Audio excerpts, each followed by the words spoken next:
स्वागत है आपका एक और महत्वपूर्ण क्लास में। कैसे हैं? मुझे उम्मीद है कि आप स्वस्थ और मस्त होंगे और अपनी पढ़ाई को निरंतर जारी रखे होंगे। यदि आप LT, grade, TGT, PGT, JIC, GDC, KBS, NBS इन परीक्षाओं की तैयारी कर रहे हैं तो ये क्लास आपके लिए बहुत महत्वपूर्ण है। यदि आप हमारे चैनल पर पहली बार हैं तो आप चैनल को सब्सक्राइब कर लें। यदि आपने सब्सक्राइब किया है तो आप वीडियो को लाइक जरूर करें। तो चलिए शुरू करते हैं आज की एक और महत्वपूर्ण क्लास। पहला सवाल कह रहा है कि माई न होती, बाप न होते, कर्म न होता काया, हम नहीं होते, तुम नहीं होते, कौन कहाँ ते आया। ये काव्य पंक्तियों के रचयिता कौन है? ए कबीर, बी रैदास, सी कह रहा है आ, दादू दयाल और डी नामदेव। तो आपको ये बताना है कि एक पंक्ति किसकी है। तो ये पंक्ति जो है वो नामदेव की है। विकल्प डी इसका उत्तर क्या होगा? वो सही हो जाएगा।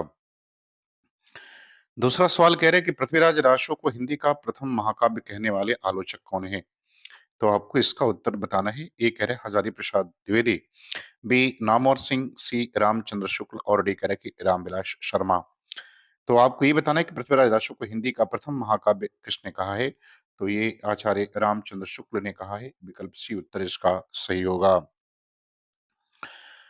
सवाल नंबर तीसरा कह रहे कि राहुल सांकृत्यायन के अनुसार चर्या गीत और दोहा कोश की रचना करने वाले पहले बौद्ध सिद्ध कौन है? आपको ये बताना है। पहले बौद्ध सिद्ध, ए सरहपा, बी कणहपा, सी डोम्बिपा और डी कमरिपा। तो तीसरे वाले प्रश्न का उत्तर आपको बताना है कि राहुल सांकृत्यायन के अनुसार चर्या गीत और दोहा कोश की रचना करने वाले पहले बौद्ध सिद्ध कौन है? तो पहले बौद्ध और बौद्ध सिद्ध जो है वो सरहपा हैं। तो विकल्प ए उत्तर इसका सही हो जाएगा। चौथे नंबर सवाल में कह रहे हैं कि स्वाभाविकता में अलौकिकता का विन्यास सूरदास की मुख्य काव्य साधना है। ये मत किसका है?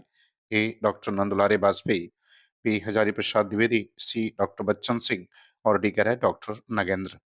तो चौथे प्रश्न का उत्तर बताना है कि ये मत जो है वो किसके द्वारा दिया गया है, ये मत किसने कहा है। तो ये डॉक्टर नंदलाल वाजपेयी का है। विकल्प ए उत्तर इसका क्या होगा? वो चौथे का सही हो जाएगा।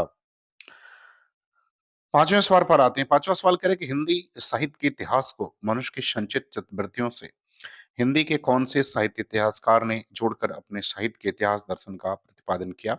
ए रामचंद्र शुक्ल, बी गणपत चंद्र गुप्त, सी रामस्वरूप चतुर्वेदी और डी बच्चन सिंह ने। तो पांचवें प्रश्न का उत्तर आपको बताना है कि किसने जो है मनुष्य की संचित चित्तवृत्तियों से अपने इतिहास को जोड़ा है। तो ये जोड़ा था आचार्य रामचंद्र शुक्ल ने। विकल्प ए उत्तर इसका सही होगा। सवाल नंबर छठवें पर आते हैं। कह रहे हैं कि हिंदी साहित्य जगत में मिश्र बंधु नाम से विख्यात लेखकों में कौन सम्मिलित है? मिश्र बंधु नाम से विख्यात।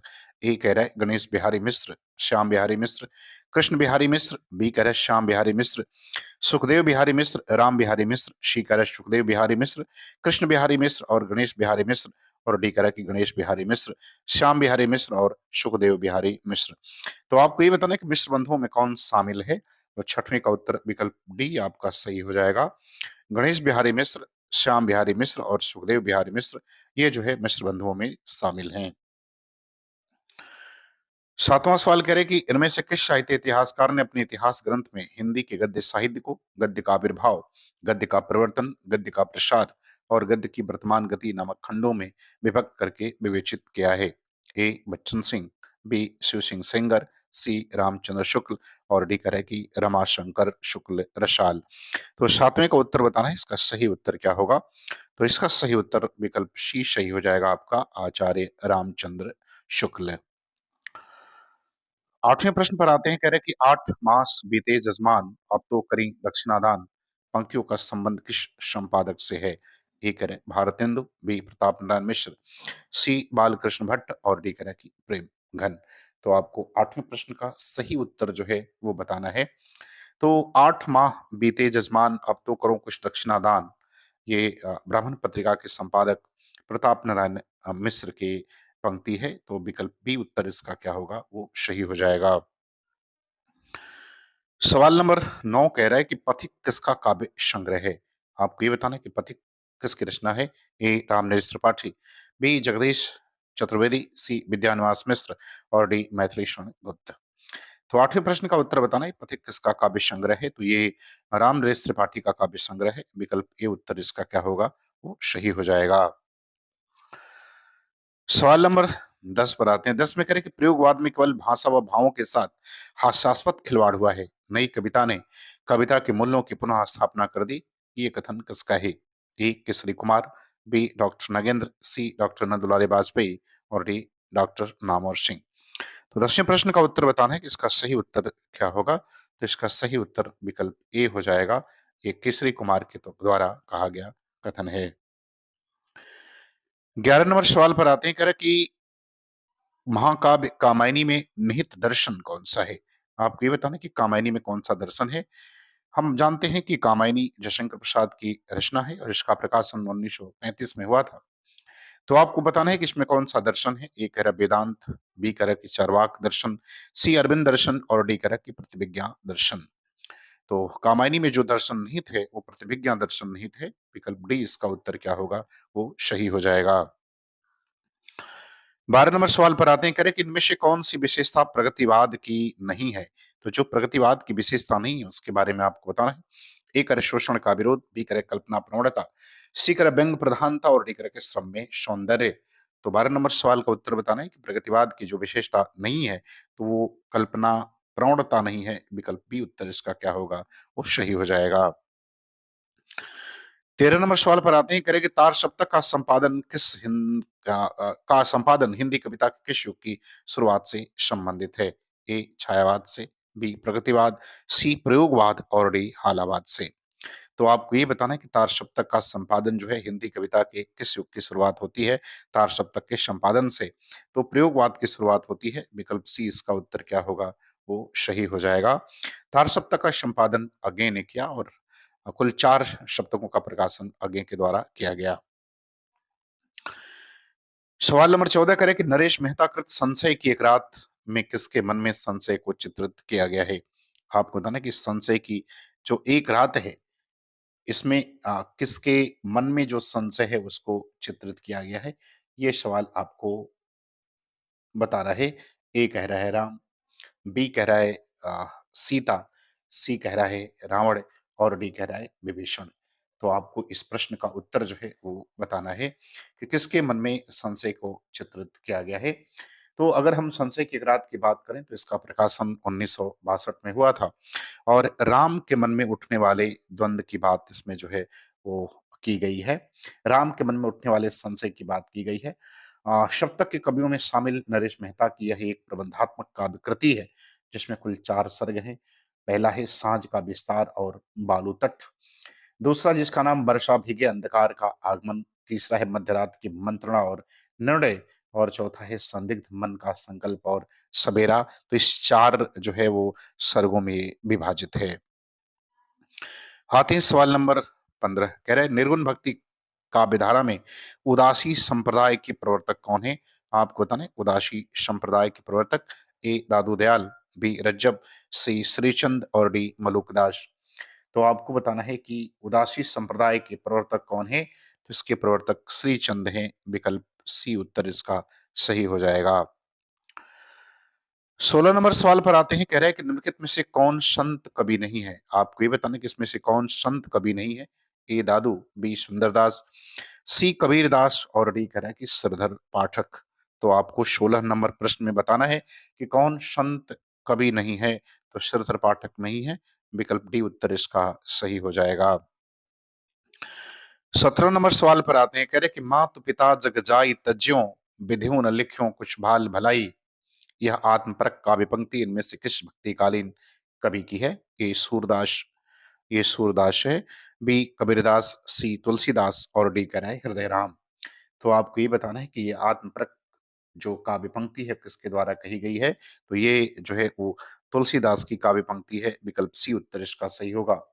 तुलसी का बचपन घोर दरिद्रता और असहाय अवस्था में बीता है। तो उन्होंने लिखा कि माता पिता ने दुनिया में पैदा करके मुझे त्याग दिया, विधाता ने भी मेरे भाग्य में कोई भी भलाई नहीं लिखी।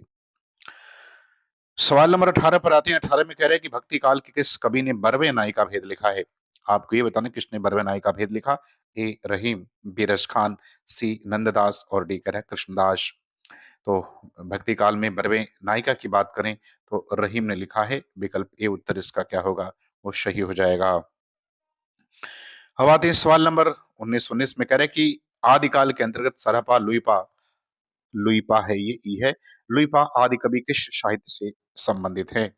ए रासो, बी जैन, सी सिद्ध और डी लौकिक साहित्य। तो 19 नंबर प्रश्न का उत्तर बताना है कि सरहपा और लुइपा ये किस साहित्य से संबंधित हैं? तो इनका संबंध सिद्ध साहित्य से है। विकल्प सी उत्तर इसका सही हो जाएगा। सवाल नंबर 20 पर आते हैं। 20 में कह रहे हैं कि विद्यापति ने किस भाषा में काव्य रचना की है? आपको विद्यापति की काव्य भाषा बतानी है। ए राजस्थानी, बी प्राकृत भाषा, सी मैथिली भाषा और डी ब्रज भाषा। तो आपको बताना है कि किस भाषा में काव्य रचना की है। तो विद्यापति जो है वो मैथिली भाषा में काव्य रचना की है।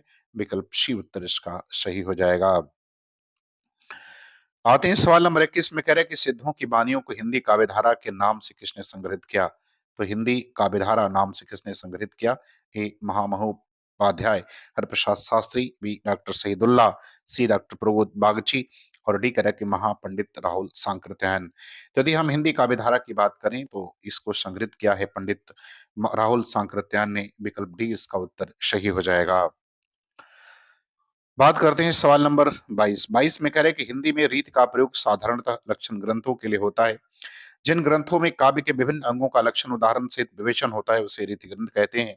ये कथन किसका है? ए आचार्य रामचंद्र शुक्ल, बी डॉक्टर नगेंद्र, सी आचार्य हजारी प्रसाद द्विवेदी और डी विश्वनाथ प्रसाद मिश्र।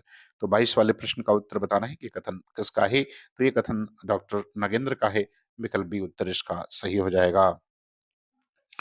आते हैं सवाल नंबर 23। 23 में करेंगे भूषण के काव्य की भाषा क्या थी? भाषा है ये, भास नहीं भाषा है। तो भूषण के काव्य की भाषा क्या थी? यहाँ क्या लिखा होना चाहिए? ये भाषा है, भास नहीं है। तो आपको बताना है कि भूषण के काव्य की भाषा क्या थी? ए भोजपुरी, बी राजस्थानी, सी अवधी और डी कह रहा है ब्रज। तो भूषण के काव्य की भाषा की बात करें तो उनकी काव्य भाषा ब्रज थी। विकल्प डी जो है इसका उत्तर सही हो जाएगा। सवाल नंबर 24 कह रहा है रस पीयूष निधि के रचनाकार कौन है? आपको ये बताना कि रस पीयूष निधि किसकी कृति है? ए आचार्य सोमनाथ, बी चिंतामणि, सी मतिराम और डी कह रहा है देव। तो रस पीयूष निधि जो है वो आचार्य सोमनाथ की कृति है। विकल्प ए उत्तर इसका सही हो जाएगा। 25 नंबर सवाल पर आते हैं। 25 नंबर सवाल में कह रहे हैं कि इन लेखों में कौन फोर्ट विलियम कॉलेज के अध्यापक थे? तो आपको ये बताना है कि फोर्ट विलियम कॉलेज के अध्यापक कौन थे? ए कह रहा है इंशा अल्लाह खां, बी कह रहा है सदल मिश्र, सी कह रहा है कि राजा राम मोहन राय और डी कह रहा है कि पंडित जुगल किशोर। तो आपको 25वें प्रश्न का सही उत्तर बताना है। तो इसकी बात करें तो इसका सही उत्तर विकल्प बी हो जाएगा सदल मिश्र। फोर्ट विलियम कॉलेज की स्थापना सन 1800 में हुई थी। इसके तत्कालीन गवर्नर लॉर्ड वेलेस्ली ने इसकी स्थापना की थी। लल्लूलाल और सदल मिश्र इस कॉलेज के प्राध्यापक थे। तो विकल्प बी इसका उत्तर सही हो जाएगा। तो मुझे उम्मीद है कि ये वीडियो आपको पसंद आएगी, आपको अच्छी लगेगी, आपको अच्छा लगे तो आप हमारे चैनल को सब्सक्राइब करें। पूरा वीडियो देखने के लिए आपका बहुत-बहुत धन्यवाद।